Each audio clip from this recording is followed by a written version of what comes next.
Muy buenos días. Vamos a presentar hoy lo que es la taxonomía bacteriana.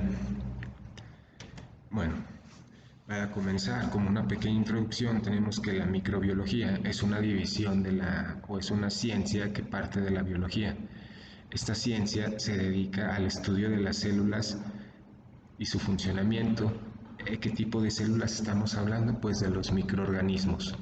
De estos microorganismos tiene que estudiar su diversidad, qué tipos de microorganismos, no solo bacterias, también puede haber protozoarios y hongos, y su evolución, cómo van cambiando, cómo van adaptándose a ciertos ambientes. En la microbiología, pues tenemos que se divide en otras ramas, que es bacteriología, parasitología, micología y virología. En este caso, en este módulo, pues nosotros nos vamos a enfocar en la bacteriología, ¿sí? La ciencia que estudia pues a las células vivas, su funcionamiento, su evolución. ¿De quién? De las bacterias. Pero no de todas las bacterias, nosotros estamos viendo bacteriología clínica, quiere decir bacterias pues que son patógenas o que predisponen algún daño al humano. Para la taxonomía, nosotros tenemos reinos o dominios. Si estos reinos o dominios pues, nos indican en dónde identificar cada especie o cada organismo. Vamos a empezar del más simple a los más complejos. En este caso, pues el procaria es donde entran las bacterias, por ser organismos unicelulares. El protista también son organismos unicelulares, pero en este caso, pues son protozoarios, son organismos más complejos, cuentan con flagelos, cuentan con organelos también. El reino fungi aquí ya entran organismos pluricelulares como son los mohos, o organismos unicelulares como son las levaduras.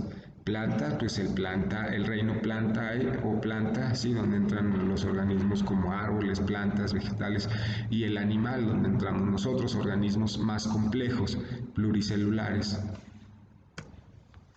En este dominio observamos cómo se dividen las bacterias. Se dividen en dos dominios, archea y bacteria.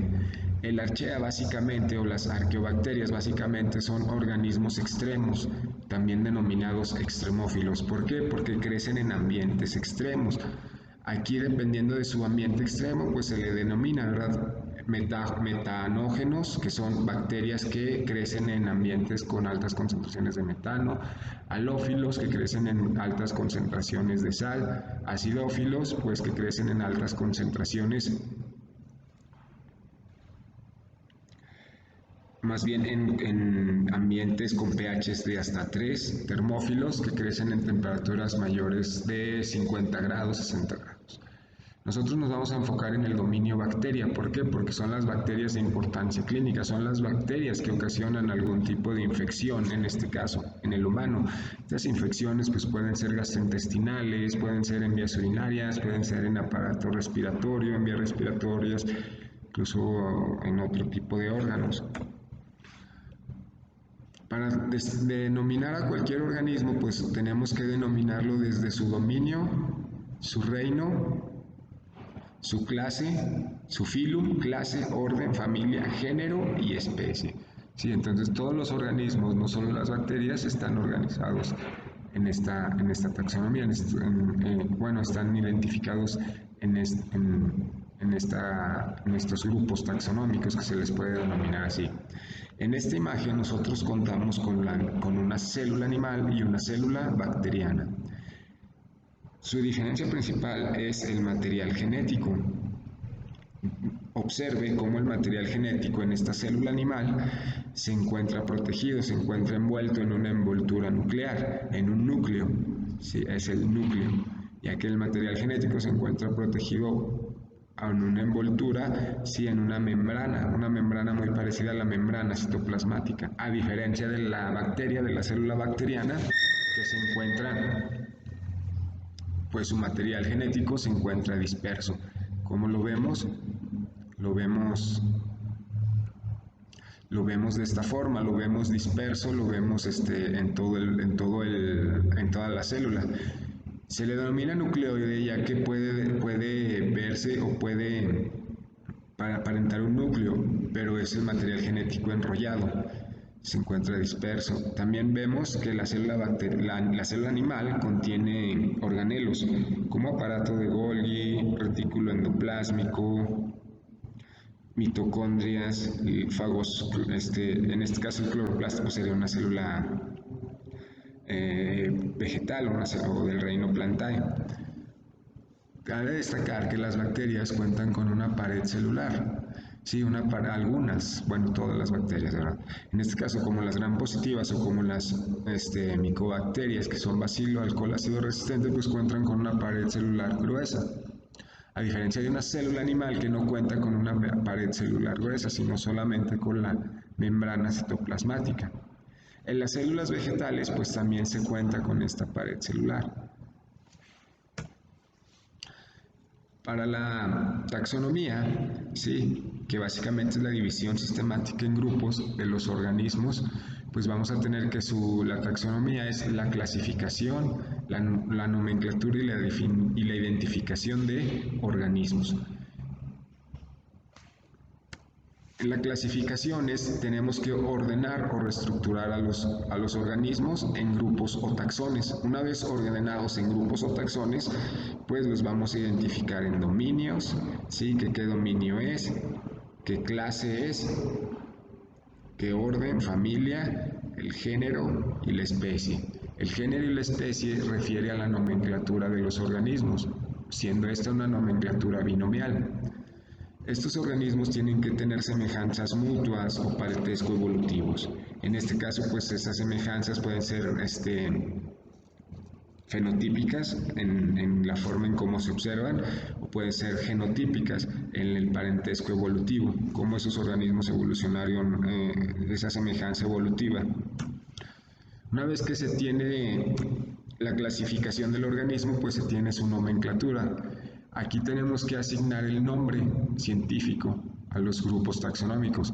Al organismo que se identificó tenemos que asignarle un grupo científico. Este nombre, pues como se observó anteriormente, sería en una nomenclatura binomial. Sería en el género y la especie de ese organismo. Son criterios y normas establecidas que dan la nomenclatura a los organismos. Una vez que se nombró, se identifica, ¿verdad? Se identifica el organismo, se identifica en un grupo taxonómico. El nombre del microorganismo, como se mencionó anteriormente, viene dado por la nomenclatura de Linneo, que es una nomenclatura binomial en donde se nombra el microorganismo por género y especie. En esta nomenclatura, sí, el nombre debe de ir en cursivas, negritas o subrayado. El género, la primera letra va en mayúscula y lo demás en minúscula. Estos son algunos ejemplos de géneros que son básicamente, entran en la parasitología: Trichurtaenia solium, Cryptosporidium parvum. Bueno, cada organismo vivo se designa en dos grupos de nombres, que es el género y la especie.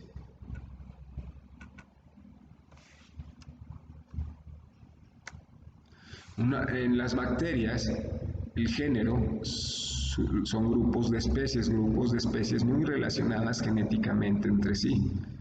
Y las especies en las bacterias son poblaciones clonales, poblaciones genéticamente idénticas. En este caso, una bacteria aislada, una bacteria que se aisló, sí, y que esa bacteria que se desarrolló y esa bacteria es genéticamente idéntica, tiene ciertas características, pues se le va a denominar una cepa bacteriana. Quiere decir que esa bacteria se aisló, es una especie aislada con ciertas características que todas esas bacterias comparten entre sí. La similitud fenotípica pues es en su observación microscópica, y su nivel de división mínimo y el más definitivo pues es la especie, es cómo los organismos se relacionan más estrechamente. En la taxonomía de las especies bacterianas pues tenemos que las podemos identificar con su morfología, siendo bacilos, siendo espirilos, siendo cocos, ¿sí? Su fisiología, cómo reaccionan en un compuesto. En este caso, este compuesto va a ser el medio de cultivo. Perdón, nos regresamos. Su morfología, pues es su forma. Su fisiología, pues, cómo esa bacteria cuenta con organismos, perdón, cuenta con estructuras. En este caso puede contar con flagelo, con cápsula, sí, porque no todas las bacterias tienen cápsula. En su bioquímica es la forma en que obtienen energía, básicamente como como si son aerobios, anaerobios, si obtienen energía de forma anaerobia, si al obtener energía de forma anaerobia fermentan glucosa, fermentan lactosa, si utilizan otros compuestos en su forma de energía, y la genética, que es la más específica actualmente. La genética se refiere al ADN bacteriano o a la estructura genómica con la que cuenta esa bacteria. Una vez dicho esto, pues nos despedimos y esperemos les sea de utilidad esta presentación.